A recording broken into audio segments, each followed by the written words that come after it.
একসময় নির্বাচন এলেই বাড়ির দেয়াল, গলির মোড়, বাজার কিংবা রাস্তার পাশে চোখ পড়লেই দেখা যেত প্রার্থীদের নাম, দল আর মার্কা ভরা পোস্টারে ছয়লাপ চারপাশ।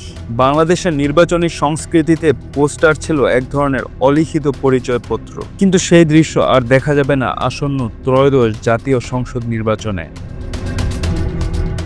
আগামী 12 ফেব্রুয়ারি অনুষ্ঠিত হতে যাওয়া জাতীয় নির্বাচনকে সামনে রেখে নির্বাচনী আচরণবিধিতে বড় ধরনের পরিবর্তন এনেছে নির্বাচন কমিশন। আর এই পরিবর্তনের সবচেয়ে আলোচিত সিদ্ধান্ত, নির্বাচনী প্রচারণায় সম্পূর্ণভাবে পোস্টার নিষিদ্ধ।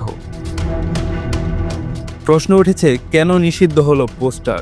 নির্বাচন কমিশনের ভাষ্য অনুযায়ী পোস্টার শুধু দৃষ্টি দূষণই নয়, লেমিনেট করা পোস্টার জলাবদ্ধতা সৃষ্টি করে, কালি ও কাগজ ফসলি জমির ক্ষতি করে, পোস্টার লাগানো ও খোলাকে কেন্দ্র করে সহিংসতা তৈরি হয়। পরিবেশ মন্ত্রণালয়ের আপত্তি ও নির্বাচন সংস্কার কমিশনের সুপারিশের পরই এই সিদ্ধান্ত নেয় ইসি। নির্বাচন কমিশনের সচিব আখতার আহমেদ জানিয়েছেন, একটি দল ছাড়া প্রায় সব রাজনৈতিক দলই পোস্টার নিষিদ্ধের বিষয়ে আপত্তি করেনি। নিষিদ্ধ করার পাশাপাশি প্রশ্ন উঠেছে, তাহলে কি দিয়ে প্রচারণা চলবে? পোস্টার না থাকলেও প্রার্থীরা ব্যবহার করতে পারবেন লিফলেট, হ্যান্ডবিল, ফেস্টুন এবং ব্যানার। তবে এখানেও কড়াকড়ি আছে। কোনো দেয়াল, গাছ, বিদ্যুতের খুঁটি, সরকারি ভবন, যানবাহনে এগুলো লাগানো যাবে না। ব্যানার বা ফেস্টুনে দলীয় প্রধান ছাড়া অন্য কারো ছবি ব্যবহার নিষিদ্ধ। হেলিকপ্টার ব্যবহারেও নিষেধাজ্ঞা। এই প্রথম নির্বাচনে প্রচারাভিযানে হেলিকপ্টার ব্যবহার করতে পারবেন না প্রার্থীরা। শুধুমাত্র রাজনৈতিক দলের সভাপতি, সাধারণ সম্পাদক তারাই আকাশপথ ব্যবহার করতে পারবেন।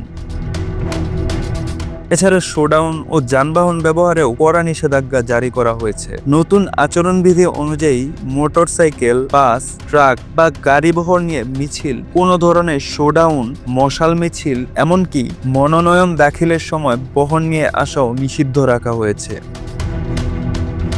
এই বিধি ভাঙ্গার দায়ে ইতিমধ্যে 50,000 টাকা জরিমানা গুনতে হয়েছে চট্টগ্রামের এক প্রার্থীকে। এতে স্পষ্ট আইন প্রয়োগে কঠোর অবস্থানে নির্বাচন কমিশন। এই প্রথমবারের মতো নির্বাচন কমিশন সোশ্যাল মিডিয়া ব্যবহারে আলাদা ধারা যুক্ত করেছে। প্রার্থীদের প্রচারণা শুরুর আগে Facebook ID, page, email returning অফিসারকে জানাতে হবে। তবে সেখানেও কড়াকড়ি আরোপ করা হয়েছে। প্রার্থীর অনুমোদিত সোশ্যাল মিডিয়া অ্যাকাউন্ট কিংবা পেজ থেকে ভুয়া খবর, ঘৃণাত্মক বক্তব্য, নারী, সংখ্যালঘু বা প্রতিপক্ষকে আক্রমণ, ধর্ম বা জাতিগত অনুভূতির অপব্যবহার এবং চেহারা বিকৃত করা বা এআই দিয়ে ভুয়া ভিডিও, অডিও তৈরি করে তা প্রচার করা যাবে না। সবচেয়ে গুরুত্বপূর্ণ হলো, অসৎ উদ্দেশ্যে কৃত্রিম বুদ্ধিমত্তা বা এআই ব্যবহার সম্পূর্ণ নিষিদ্ধ। প্রচারণার নতুন আরেকটি বিষয় সংযোজন করেছে নির্বাচন কমিশন, আর তা হলো টেলিভিশন সংলাপ। নির্বাচনের ইতিহাসে এই প্রথম নির্বাচন কমিশনের তত্ত্বাবধানে টেলিভিশন সংলাপের আয়োজন করা হচ্ছে, যেখানে প্রার্থীরা সরাসরি জনগণের সামনে নিজেদের বক্তব্য তুলে ধরার সুযোগ পাবেন। নির্বাচন কমিশনের স্পষ্ট বার্তা, আচরণবিধি ভাঙলে জরিমানা, অভিযোগ গুরুতর হলে প্রার্থীরা বাতিলও হতে পারে। ইসি সচিবের ভাষায়, যিনি আইন ভাঙবেন তার বিরুদ্ধে ব্যবস্থা নেওয়া হবে।